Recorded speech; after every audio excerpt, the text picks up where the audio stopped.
TV 20 Kannada ವಾಹಿನಿಗೆ ಸ್ವಾಗತ. ಸಚಿವ ಎಂಬಿ ಪಾಟೀಲ ಮನೆ ಮುಂದೆ ಪ್ರತಿಭಟನೆ ಮಾಡುವ ವೇಳೆ ಸ್ವಾಮೀಜಿ ಓರ್ವ ಪಿಎಸ್ಐ ಕಪಾಳಕ್ಕೆ ಹೊಡೆದ ಘಟನೆ ಜರುಗಿದೆ. ವಿಜಯಪುರದಲ್ಲಿ ಖಾಸಗಿ ಮೆಡಿಕಲ್ ಕಾಲೇಜು ವಿರೋಧಿಸಿ ಸಚಿವ ಎಂಬಿ ಪಾಟೀಲ ಮನೆ ಎದುರು ಹೋರಾಟಗಾರರು ಪ್ರತಿಭಟನೆ ಮಾಡಿದ್ರು.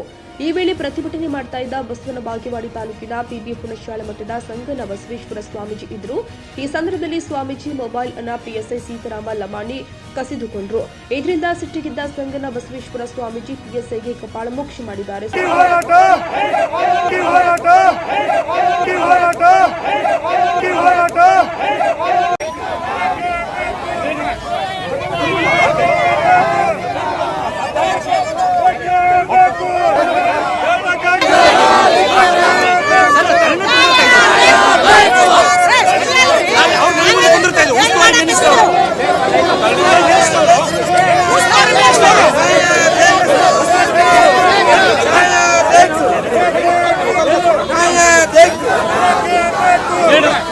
ಉದ್ವಿಗ್ನ ಪರಿಸ್ಥಿತಿ ನಿರ್ಮಾಣವಾದ ಹಿನ್ನೆಲೆ ಸ್ವಾಮೀಜಿ ಸೇರಿ ಹೋರಾಟಗಾರರನ್ನ ಪೊಲೀಸರು ವಶಕ್ಕೆ ಪಡೆದಿದ್ದಾರೆ. ಕನ್ನಡಿಗರ ಮೆಚ್ಚಿನ ನಿಮ್ಮ ಟಿವಿ 20 ಕನ್ನಡ ವಾಹಿನಿ ಇದೀಗ ಟಿವಿಯಲ್ಲಿ ಲಭ್ಯ.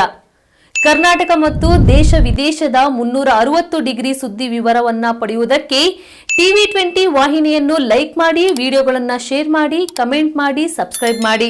HCN ಕೇಬಲ್ 842 ನಂಬರ್ನಲ್ಲಿ ಹುಕ್ಕೇರಿ ತಾಲೂಕು ಹಾಗೂ ಸಂಕೇಶ್ವರದ ಸುತ್ತಮುತ್ತಲಿನ ಹಳ್ಳಿಗಳಲ್ಲಿ ಲಭ್ಯ. PCN ಕೇಬಲ್ 129 ನಂಬರ್ನಲ್ಲಿ ಹಾರುಗೆರೆ ಸುತ್ತಮುತ್ತಲಿನ ಹಳ್ಳಿಗಳಲ್ಲಿ ಲಭ್ಯ. ರಾಯಬಾಗ್ ಡಿಜಿಟಲ್ ಚಾನೆಲ್ ಕೇಬಲ್ 80ನೇ ನಂಬರ್ನಲ್ಲಿ ರಾಯಬಾಗ ತಾಲೂಕಿನ ಸುತ್ತಮುತ್ತಲಿನ ಹಳ್ಳಿಗಳಲ್ಲಿ ಲಭ್ಯ. UDCN ಕೇಬಲ್ ನೆಟ್ವರ್ಕ್ ಉಗಾರ ಸುತ್ತಮುತ್ತಲಿನ ಹಳ್ಳಿಗಳಲ್ಲಿ ನಿಮ್ಮ ಟಿವಿ 20 ಕನ್ನಡ ವಾಹಿನಿಯೂ ಲಭ್ಯ.